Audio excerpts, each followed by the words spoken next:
Cette semaine, Destination Francophonie vous emmène à Tokyo, la capitale du Japon.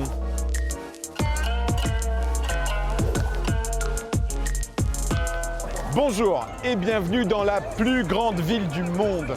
Dès que vous posez le pied à Tokyo, c'est l'étonnement permanent. La ville est un immense chaos architectural et en même temps, tout est parfaitement réglé, parfaitement ordonné. C'est parti!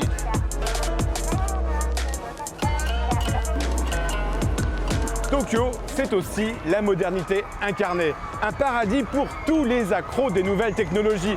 Mais la frénésie de la capitale n'empêche pas ses habitants d'être d'une gentillesse, d'une politesse incroyable. Et quand vous êtes perdu, ce qui arrive plutôt souvent ici, il y a toujours quelqu'un qui vous aide à trouver votre chemin. Koko desu ka? Ok, arigato. Arigato, là-bas.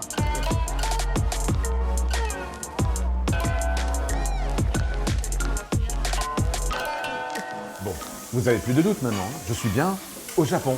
Et c'est pourtant ici que je vais vous parler du programme Erasmus. Oui, vous m'avez bien entendu, Erasmus, le fameux programme de mobilité des jeunes Européens. Alors pourquoi Erasmus au Japon? Je vous donne la réponse à l'université Meiji, mais d'abord, je vais manger mon plat. Célia Tripier-Mondancin est une étudiante française. Elle est venue étudier l'architecture ici, à l'université Meiji. C'est l'une des plus réputées du Japon. Et cela grâce au programme Erasmus. On va la rencontrer, mais d'abord, voici son histoire. Célia a toujours été passionnée par le Japon. Cette étudiante en architecture a un rêve, partir étudier au pays du soleil levant. Pour cela, son sésame, c'est Erasmus. Depuis plusieurs années, son école Paris-Villette est partenaire de l'université Meiji à Tokyo. Dans ce cadre, Célia, comme une douzaine d'étudiants de son école, part suivre une année d'études dans cette université. C'est là que le programme Erasmus intervient. Elle bénéficie d'une aide au voyage au Japon et surtout une bourse pour l'aider à vivre au quotidien à Tokyo. À l'université Meiji, Célia suit des cours d'architecture dispensés par des professeurs japonais et découvre ainsi une autre vision de sa discipline. Elle travaille sur des projets avec des étudiants venus des quatre coins de la planète et vit aussi pleinement le quotidien japonais, que ce soit dans et hors du campus de l'université. Elle est complètement immergée dans cette nouvelle culture. Mais Célia transmet elle aussi sa propre culture française aux autres étudiants. Elle anime régulièrement des cours de conversation au sein de l'université où elle présente les spécificités culturelles de la France et des notions de français pour donner envie aux jeunes japonais de découvrir sa langue. Bonjour Célia. Bonjour Yvan. Comment vous vivez cette expérience en Erasmus ici au Japon? Alors c'est l'expérience la plus enrichissante que j'ai pu vivre jusqu'à présent. De me retrouver dans un pays qui est si différent de la France, avec une culture très particulière et une architecture assez remarquable, me permet vraiment de grandir humainement et aussi dans mon parcours architectural. C'est une vision vraiment particulière parce que la France a quand même une architecture un peu plus traditionnelle, une histoire très forte. Et au Japon, l'architecture est beaucoup plus libre, très moderne, très hétéroclite. Du coup, ça permet de comprendre une autre façon de voir l'architecture, une autre façon de dessiner, de produire les choses. Être une étudiante française à Tokyo, c'est déjà comprendre la culture japonaise, essayer de s'approprier toutes les petites différences qu'il peut y avoir avec la culture française, essayer de comprendre les Japonais, mais aussi de leur apporter quelque chose, c'est-à-dire de leur faire découvrir la culture française, tout en essayant de s'immiscer un peu dans leur façon de vivre. Les Japonais ont une façon de vivre et d'être très particulière. La langue déjà est vraiment particulière. J'essaie de parler un peu japonais, j'essaie de leur faire un peu comprendre comment je peux parler français, la prononciation, tout ça. Le programme Erasmus me permet de grandir énormément, personnellement, donc humainement, mais aussi au niveau du travail que je peux arriver à produire. D'être entourée d'urbanisme vraiment très particulier, très différent de l'urbanisme français, ça permet de construire une nouvelle réflexion et d'arriver à définir un peu plus le type d'architecture que j'ai envie de produire quand je serai diplômée. Sans Erasmus, vraiment, je ne serais pas ici. C'est le programme qui m'a vraiment permis de cet échange en fait, avec l'université de Meiji, ce partenariat qui a été construit entre l'université de Meiji et mon université de la Villette. C'est ça qui m'a permis d'être ici aujourd'hui.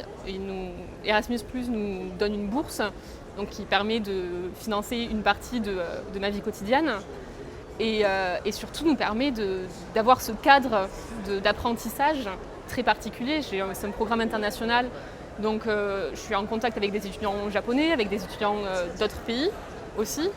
Et tous mes cours sont en anglais, donc ça permet vraiment de me concentrer non pas sur la langue, mais sur le message qui est transmis. C'est Erasmus qui apporte cette expérience très particulière, et sans Erasmus, non, je ne serais pas au Japon.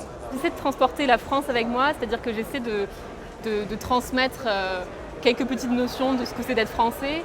Après, le rapport avec les étudiants japonais est forcément très différent parce que je ne parle pas très peu le japonais. Ils ne parlent pas du tout le français ou très peu. Et c'est toujours intéressant d'avoir cette transmission des cultures, c'est-à-dire que ça ne va pas dans un sens seulement. Les Japonais sont très intéressés par la France, ils sont vraiment très curieux. Beaucoup de Japonais sont très fascinés par Paris notamment, qui est la destination touristique très en vogue. Et ils me posent beaucoup de questions. Ils me posent beaucoup de questions sur comment c'est de vivre en France, la nourriture française, nos habitudes. Et j'essaie de transmettre un peu tout ça quand je discute avec eux. J'essaie de leur parler un peu français, de leur dire les basiques, bonjour, je m'appelle Célia.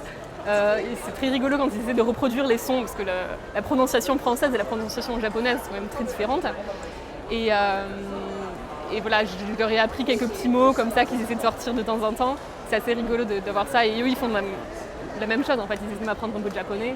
Ce que je vous propose, Célia, c'est que vous terminiez votre année universitaire ici à Tokyo et qu'on se retrouve dans quelques mois dans votre école à Paris et que vous me racontiez avec le recul comment vous avez vécu cette expérience Erasmus ici. Ça vous va? Super.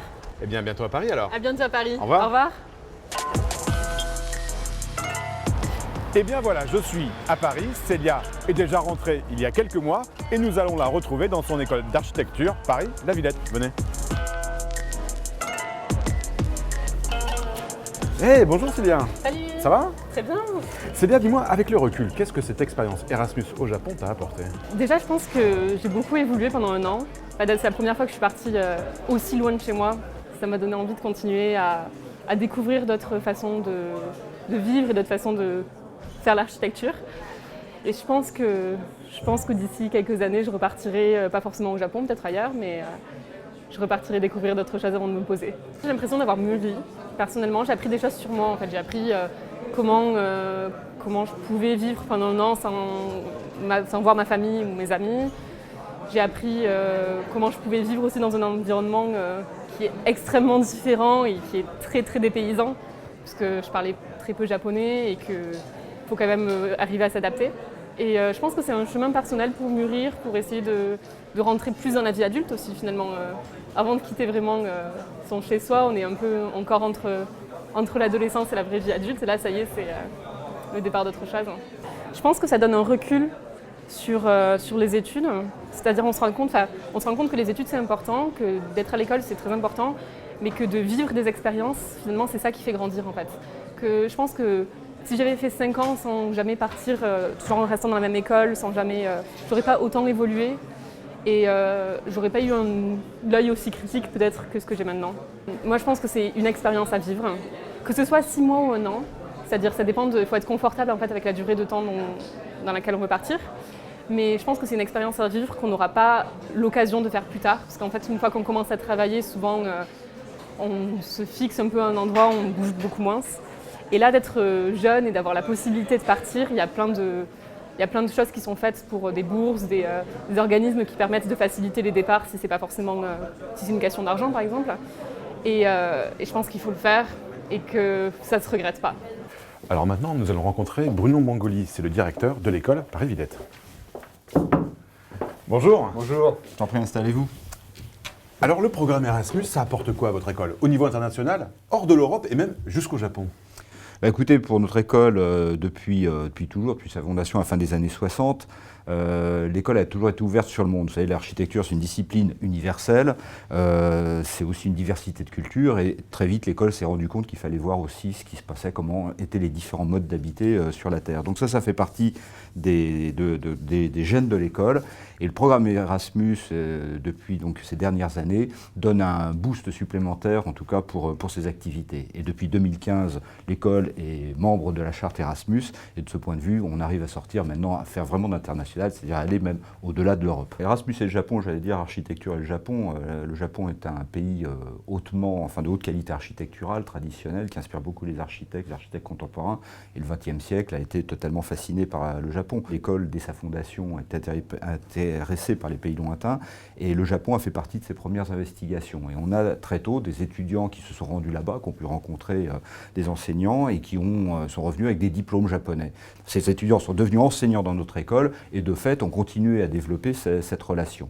Donc aujourd'hui, il y a effectivement un lien privilégié qui a été établi de longue date, mais Erasmus, encore une fois, a donné une fluidité à ce mouvement qui permet d'organiser des mobilités d'étudiants, des mobilités d'enseignement, puis même des mobilités administratives, puisque même l'équipe administrative se rend là-bas aussi pour rencontrer nos collègues. Indéniablement, on a des moyens en plus, ça c'est très clair, donc ça facilite les choses, ça permet de rentrer dans un volant important. Aujourd'hui, on a une vingtaine d'étudiants qui sont présents au Japon, ça en fait parmi les 20 écoles de France, je pense qu'on est celle qui a développé le plus ce type de partenariat, et avec aussi une multiplicité de partenaires institutionnels. L'université Meiji, Tokyo, enfin diverses institutions vont au-delà de simplement un partenariat bilatéral avec un seul établissement.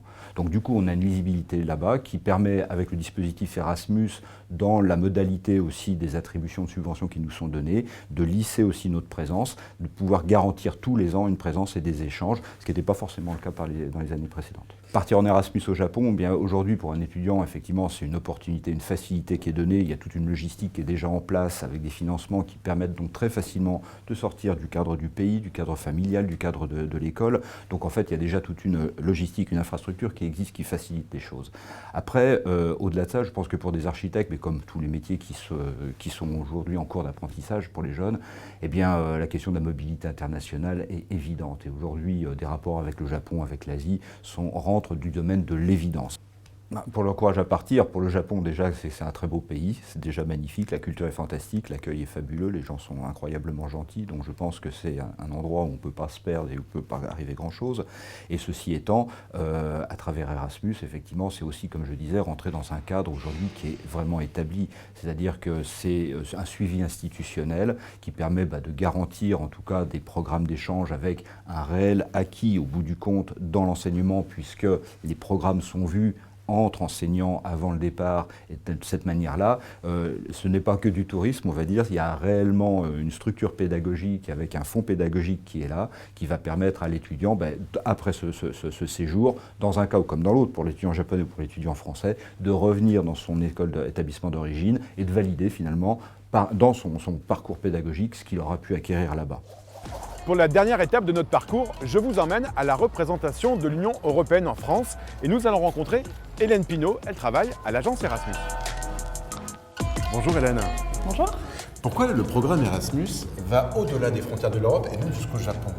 Alors en fait aujourd'hui le programme Erasmus+ couvre 168 pays à travers le monde et effectivement l'importance des échanges intra-européens, de la coopération européenne a permis de vendre entre guillemets une marque à l'extérieur et surtout c'est pour dynamiser cette coopération entre les Européens et les non-Européens et aussi pour permettre de diffuser des valeurs européennes très importantes sur la démocratie, le multilinguisme. Je pense que c'est vraiment un atout aussi pour ces jeunes qui vont s'insérer dans la vie professionnelle, d'avoir cette dimension justement internationale. Donc c'est effectivement une marque qui nous est très enviée dans le reste du monde. Cette capacité à travailler ensemble entre Européens et aujourd'hui entre Européens, mais avec le reste du monde. Et puis, évidemment, ce qui nous est envie, c'est aussi les bourses derrière qui sont associées. Je pense que c'est quand même très important d'avoir des financements pour continuer à collaborer en Europe et au-delà. On voudrait, nous, l'ouvrir à la formation professionnelle, éventuellement aussi au lycée, au collège, de créer un Erasmus pour tous, partout en Europe et dans le monde. Erasmus contribue d'une part à donner une image positive de l'Europe, l'Europe qui fonctionne bien, ça c'est extrêmement important, et aussi par rapport au repli identitaire, au populisme. Je pense qu'il est très important que nos jeunes puissent se confronter à d'autres cultures, que ce soit en Europe ou ailleurs dans le monde, et aussi nous avons des projets de partenariats, notamment à destination des migrants par exemple. Donc des questions vraiment aussi aujourd'hui essentielles qui sont traitées à travers ce programme et qui sont prises en compte. Et ça c'est effectivement assez important dans la construction de notre identité européenne. Alors si vous souhaitez en savoir plus sur le programme Erasmus, ici à Tokyo et dans le monde entier, rendez-vous sur notre site internet. Nous, on se retrouve la semaine prochaine pour une nouvelle destination. D'ici là, sayonara et bonne semaine à tous sur la planète francophone.